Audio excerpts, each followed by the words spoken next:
80 for Brady. This is a new movie playing in theaters that I was not going to go watch, but I just decided to hell with it. I'll go check it out. And it was pretty popular this weekend, so I was kind of curious about it. And I'll be honest, the main reason I watched this movie is when I was younger, I used to watch older movies with Sally Field in them, like Mrs. Doubtfire, Smokey and the Bandit, and stuff. I used to think she was super hot. She was one of my like celebrity crushes. And then I realized, hey, this woman's like way older than I am. Like she's in her 80s. Well, not 80s, 70s, but you know what I mean? Like she's old. And she's a great, that's no disrespect to her, but it's just like, oh, like when you're a kid watching these movies, like that girl's hot. You're like, wait a minute, she's old. And yeah, I mean, so like she's my grandma's age, you know? Like that's what's funny about it to me. But yeah, I still love her, so I went to go check out this movie, and I didn't care about it. It was fine. I think there were some smart plays about how this movie got released. First of all, it got released the week before the Super Bowl, and right before Tom Brady announced his retirement, so that definitely had a lot to do with the box office of this movie. But I also find this interesting recently, and I maybe I want to make a video about it. But there's been a recent development with old people returning to the movies, where movies like A Man Called Otto and this were kind of just like thrown out there, and the studio was just like, yeah, maybe we'll make some money off of it, but like old people aren't really watching movies anymore, so who really knows? And they've done insanely well for the kind of movies that they are because old people do want to watch movies. Hollywood tends to like throw away that demographic because their most reliable demographic at the end of the day is like teenagers to young adults, if you get what I mean. So when I watched this movie and I was in a theater and I was the youngest person in there and the rest everybody else was this completely sold out row of old people on a Saturday, or not a Saturday, a Tuesday. There would have been more people if it was a Saturday, but you get what I mean? Like they were there to watch this movie with their friends, and it was just, oh, okay, like that's what this movie was.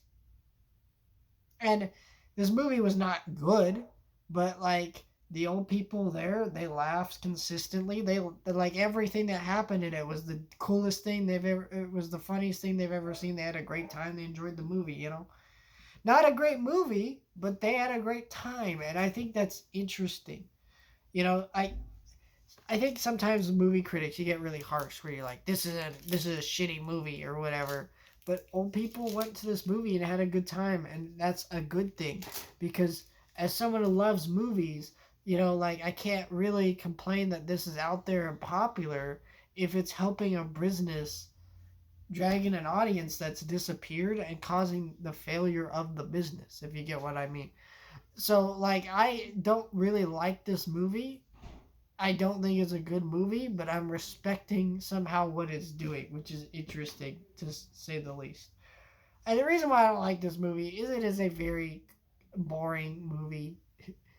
All the actresses have fun, they do what they need to do, but it's very sitcom-y. The plot and the scenarios are just stupid. The music feels so many points out of a sitcom, like the plot about the old lady being like, "Oh, I might die soon," and that felt like something out of a sitcom that I would see like a subplot in an episode. The part where the ladies do a little dance to prove that they're part of this guy's crew, dance crew. It's like that felt like a sitcom, and it just felt boring. This felt like the Golden Girls a little bit, I don't know, it's just boring. I think where I really, but otherwise, I can't really complain too harshly about it. It just does what it's trying to do and does it okay, whatever. I think where I get really issue with this movie is the like pandering of Tom Brady in this movie. And I know people complain about like Space Jam and doing that with like LeBron James. I think it's terrible in this movie though. More than that movie because literally the at several moments during the movie the character of Tom Brady stops to to help our main character, give them inspiration and keep the plot moving forward. It's just like so shitty and stupid. Like at least in Space Jam, LeBron James as a character had unlikable traits in that movie. Tom Brady is literally portrayed as like America's hero. He might as well just be Jesus in this movie. They might as well just be like, listen, we're trying to get to heaven. Because like that's basically what happened in this movie. I don't know, it was just whatever. It was a fine movie. It did what it needed to do for the audience it was made for. I'm not in that audience and I don't think it was a good movie. I think it was fine, but I am appreciative that this film was out there, trying to bring back a demographic that had stopped going to the movies for the past 3 years, maybe more so. I mean, I think what's interesting about the pandemic is like all these box office things have changed, but it's also people are forgetting how much of them had started to change before the pandemic started, if you get what I mean. Like, how much were old people going to the movies before the pandemic? If you get what I mean.